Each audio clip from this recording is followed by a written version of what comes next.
With regard to pastors, I've been very encouraged. Some have emailed me and said, thank you for the book that you and Don Carson edited.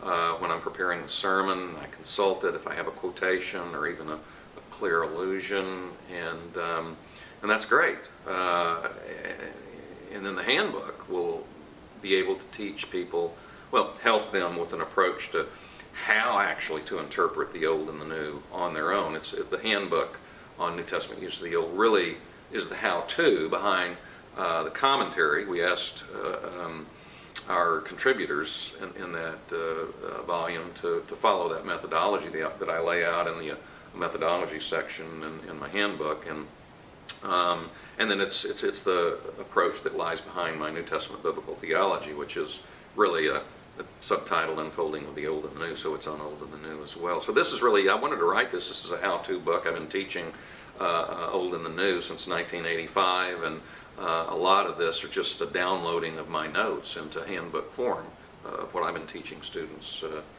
for years. So I think if pastors really want to interpret the Bible by the Bible, interpret Scripture by Scripture, this is one of the best ways to do it. Not just with the quotations, but begin to try to penetrate to the allusions. Now, that there's a lot of debate about what an allusion is, and so I define that and try to give some common sense ways to evaluate allusions. But I think for pastors who really want to do what we call, I don't like the word intertextuality, because that can have a lot of baggage from radical reader response criticism and deconstructionism in it.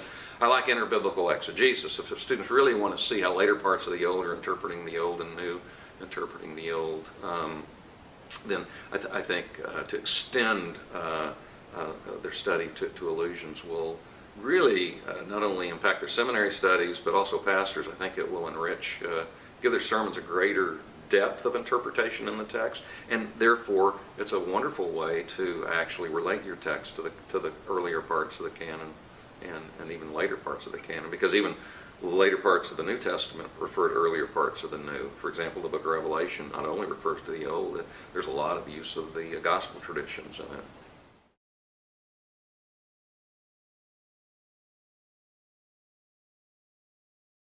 With regard specifically to the use of my book in the classroom, I think for an upper level college course, I think my handbook would be good for doing interpretation or exegesis papers, whether the students know Greek and Hebrew or not. I think, in fact, I've taught a course where some students know Greek and Hebrew and some don't, and they've been able to use the handbook, I think, with some value in doing their exegesis papers.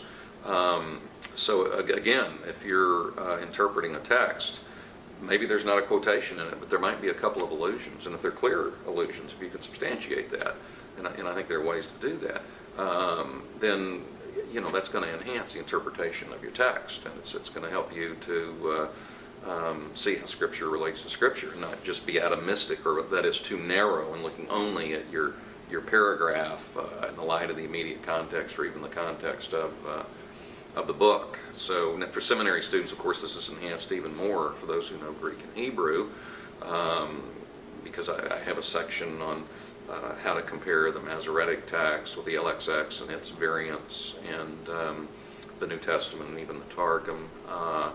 And it's very important to see the changes the New Testament author might make, whether with from the Hebrew to the Septuagint, or maybe using the Targum, or making their own interpreted paraphrase. But it's very important to compare those texts and underline or color code the differences, because that does help with the understanding of that text and what that New Testament author is trying to do with that text. So I have a 9-step method actually for interpreting an Old Testament quotation or an allusion.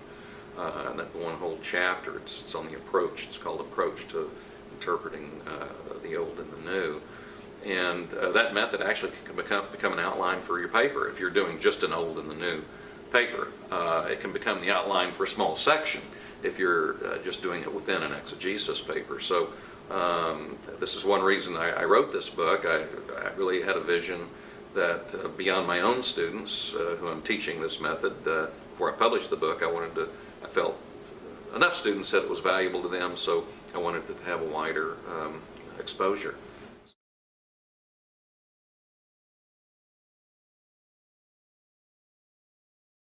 The reason that students need to be aware of the use of the Old Testament and the New is because you can't go far in any particular New Testament book without coming across a quotation, or especially an allusion. And it's especially the allusions that have been neglected in past years. And so if you learn how to validate, to recognize an allusion, it's going to expand your understanding of how the Old Testament is interwoven into the New Testament. Of course, one of the best sources, I list a number of the sources for where they're actually commentaries on what I call commentaries on how to detect allusions, because that's more difficult, of course, in quotations. And the NA 28, which has, of course, just come out, it's true, the NA 27, the Nessel Alan Greek text, in the margins has all of the allusions listed and collects them also cumulatively in the back. And so that's a marvelous source. Of course, not all of those allusions are necessarily valid, but there's a way to evaluate the validity based on unique wording found nowhere else in the Old Testament except one or two places in the New Testament text, and same theme. But if you begin to expand your horizons to looking at allusions, it'll expand one's understanding of the Old and the New, and really enrich whatever passage you may be interpreting, whether it's in the Gospels or in Paul or in Revelation. The book of Revelation sometimes may have 2 or 3 allusions even in one verse. So this is very important. And in my handbook, as I say, I list a number of what I call commentaries on how to find allusions in the New Testament. So I did that because this is a very, very important area, and a lot of the scholarship on Old and the New now is focusing on allusions, not just quotations. So that's a very, very important area, and including for pastors as well.